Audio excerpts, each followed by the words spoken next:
el más caro de Uruguay con $1.94. Don José Miguel, gracias por acompañarnos. Bienvenido, buenos días. Muy buenos días, Ángelo, don Henry, Angie, y no recuerdo Lorena. el nombre de la Lorena, compañía. mucho gusto. ¿Me dijo? Lorena. Lorena, qué pena, Lorena. Pues saludarles y a sus radioescuchas. Un placer estar con ustedes y sí, claro, Costa Rica tiene esa condición de precios que pues en el camino vamos a hablar, vamos a entender por qué es que esos precios son tan altos. No es un ranking en el que nos gusta estar, y yo estoy seguro que a ninguno de los que tenemos vehículos nos gusta probarlo sí, y dar fe que eso es así, pero ¿cuáles podrían ser las razones de que seamos uno de los países que vende el combustible más caro? Que ya de por sí Costa Rica es caro en todo. El otro día conversaba con un colombiano precisamente y me decía que Costa Rica es muy caro, pero en cuanto al tema del combustible, ¿por qué es que pagamos tanto? Bueno, obviamente hay que tener claro cuál es el costo del producto, y cuando uno dice costo del producto es lo que vale, el líquido, el energético, y lo otro, lo que empieza a sumar en razón de incorporar la cadena de valor. Póngale usted, obviamente, los expendedores de combustible, el transporte del combustible, el servicio que orienta Recope. Pero uno de los elementos que siempre ha sido criticado y es muy, muy impactante es el tema de la carga impositiva. Por ejemplo, estaba revisando los precios a nivel internacional y tenemos a países como Libia, Irán, incluso Venezuela, con precios de .0028 céntimos por litro de dólar. El combustible no lo regalan simple y sencillamente porque alguien tiene que cobrar algo. Pero en Costa Rica no somos productores de petróleo, tenemos que importarlo. Todo este tipo de condiciones hacen que el costo del producto como tal empiece a incrementarse. Ayer hacíamos una valoración con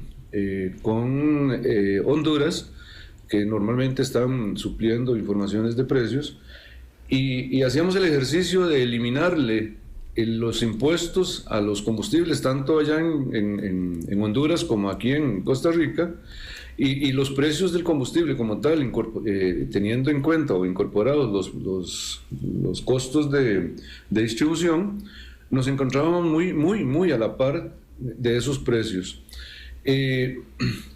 Quitándole subsidios, porque desgraciadamente en Costa Rica, desgraciada o dichosamente, porque la verdad es algo que está definido como política estatal, el generar subsidios a otros productos. Por ejemplo, el hecho de cargarle 12 colones, probablemente la mayoría de la gente no tiene en mente que cada vez que paga un litro de combustible en una estación de servicio, está pagando casi 13 colones por subsidiar el gas, por subsidiar el búnker, por subsidiar productos que son de orden industrial, pero que dentro de lo que es la política sectorial están determinados así. Ese es un costo que se paga en la estación, 280 colones por litro en lo que corresponde a carga impositiva. Todos estos elementos hacen que el precio de los combustibles obviamente empiecen a salirse de ese, no sé, como lo tienen por ejemplo en Panamá. Panamá paga impuestos en términos de litros 60 colones. Aquí estamos hablando de 280 en el caso de las gasolinas en promedio. Don José Miguel, ¿cómo corregir esa situación, don Henry y don Ángelo?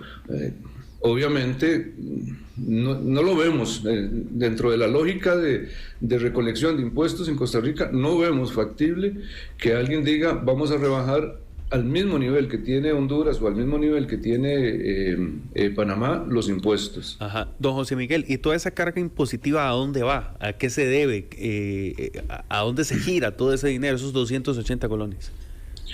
Bueno, tenemos que recordar que en el 2001 se unificó lo que se llamaba en ese momento impuestos en cascada, que tenían que ver con una cantidad de impuestos, impuesto de importación, el famoso protocolo de San José, ese tipo de impuestos, el 13% o el porcentaje de impuestos sobre las ventas, que también estaba incorporado ahí, que todavía sigue incorporado, solo que está a nivel de impuesto único. Hacienda se lleva prácticamente, lo que es caja única, se lleva casi el 60% de ese porcentaje. El resto se distribuye entre Cruz Roja, hay un porcentaje o un monto bastante importante que se le envía a la Cruz Roja. También hay una designación, en Costa Rica podríamos decir que los combustibles también son verdes, porque financian en un porcentaje muy, muy importante, me refiero en términos de colones, el tema de reforestación en Costa Rica, el tema de ambiente. Para CONAVI, por supuesto, también hay una designación presupuestaria fundamentalmente para la operación de CONAVI, aunque también hay una parte que se designa a lo que es mantenimiento y reparación de carreteras. Al final esos impuestos, al menos en un 40%, tienen un destino fijo, el resto es caja única. Sí, o sea, don José Miguel, que el sueño de no aparecer en estos rankings como países con combustible más caro dependerá mucho de eso, de quitarle tanto impuesto que tiene encima. Don Henry, probablemente, y de hecho no va a suceder. Eso es una discusión sempiterna que los costarricenses la vamos a tener que sufrir, pero también hay una argumentación que la he escuchado en algunos aspectos, y es que el precio en Costa Rica no tiene por qué ser barato. Me refiero a alguna gente que lo manifiesta. ¿Por qué? Porque el que sean de menor precio favorece el tema de consumo. Y un consumo desmedido en donde el país obviamente tiene que hacer un desgaste en temas de divisas, pues probablemente a la economía nacional, en términos generales, no le vaya a favorecer.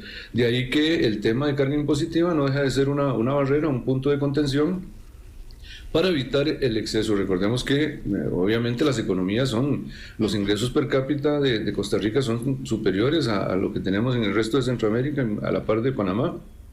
Incluso me atrevo a decir que en el resto del cono sur. Perdón, Angie. Sí, teníamos al final entonces que resignarnos, por así decirlo, y poniéndolo en perspectiva con el resto de productos en el país, pues que se habla en general de un país que es caro, queda, por ejemplo, al margen. Es decir, si lo vemos como que el país es caro, esto incluye la gasolina, o la gasolina se pasa de caro, por así decirlo. O al revés también, yo no sé, don Miguel, haciendo ese mismo ejercicio que está haciendo Lorena, que como el país es caro, entonces paguemos gasolina cara. O como la gasolina es tan cara, nos está encareciendo el país. Ok. Bueno, está la perspectiva de que probablemente el tema de un país caro tenga esa influencia, pero bueno, es que vamos a ver, si lo vemos en perspectiva, Recope en temas de distribución no ha ajustado su margen de intermediación desde el 2018. En el caso de los expendedores y tomando en cuenta también el transporte, desde el 2021 no hay ajuste tarifario. Esto lo que implica es que los movimientos de precios que se han generado realmente no han sido causados por factores internos. El tipo de cambio obviamente se ha mantenido. Las variaciones de precios que se han dado han sido por costo internacional, y eso nos lleva a que probablemente en los próximos 2 meses vamos a tener también incremento en los precios producto de lo que está sucediendo en el ámbito internacional. Pero yo voy a usar una relación que tiene que ver con términos económicos, y es que el precio que teníamos o el que tenemos hoy, si yo lo llevo 10 años atrás, debiera ser menor, ¿verdad? Debiera ser un precio, probablemente lo que hoy está costando 650, probablemente 5 o 6 o 10 años atrás podría estar costando 450. Lo cierto es que cuando hacemos una retrospectiva de precios encontramos que, más bien, por ejemplo, en el 2022, con la invasión que Rusia generó en Ucrania, recordarán ustedes que los precios subieron a más de 1.000 colones, prácticamente los 3 productos. A finales de la pandemia y principios del 2021 los precios rondaban los 900 colones en promedio. Y ha ido cayendo. En el 2022, salvo esta situación que lo llevó a 970 el promedio, caemos en el 2023 a 800 y en el 2024 a 700 y hoy estamos en 600. Técnicamente, en términos económicos, el producto es mucho más barato que lo que teníamos tiempo atrás. Claro. Pero la gente no lo percibe, la gente percibe que es un tema de percepción, claramente, porque tu presupuesto está ahí. Cuando hace 5 años atrás o 4 años atrás proyectabas un gasto de 35,000 en términos promedio para llenar tu tanque y hoy lo estás llenando con 30,000 colones o menos, obviamente estás pagando menos por un producto que se ha mantenido muy, muy estable en términos de precio a nivel de Costa Rica. Y eso nos lleva a la política internacional. A nivel internacional pareciera que hay un consenso, y de hecho así lo han manifestado, de mantener un régimen de precios a nivel de petróleo entre los 60 y los 70 dólares. Hoy estamos a 65 dólares. La fijación de precios anterior fue hecha prácticamente con el límite de los 60. Eso implica que vamos a tener incrementos de precios como ya los vamos a tener en este mes por el efecto de movimientos internacionales. Pues bueno, don José Miguel, muchas gracias por explicarnos este panorama a propósito de estos cuadros que han circulado en las últimas horas, también mostrando al país en esta lista poco honorable de países caros con el combustible Una caro. lista que duele ver. Al menos poco deseable. Poco deseable. Honorables porque realmente Pues sí. el país invierte todos estos productos, obviamente en energía como corresponde, y la carga impositiva, lo que hay que velar es que sí cumpla los propósitos que la constituyeron. Don José Miguel Macís es el director ejecutivo de la Cámara de Expendedores de Combustible, hoy aquí con nosotros en Desde Buena Mañana. José Miguel, un bonito día, que le vaya muy bien. Igualmente, que la pasen muy bien. Son las 7 de la mañana, 48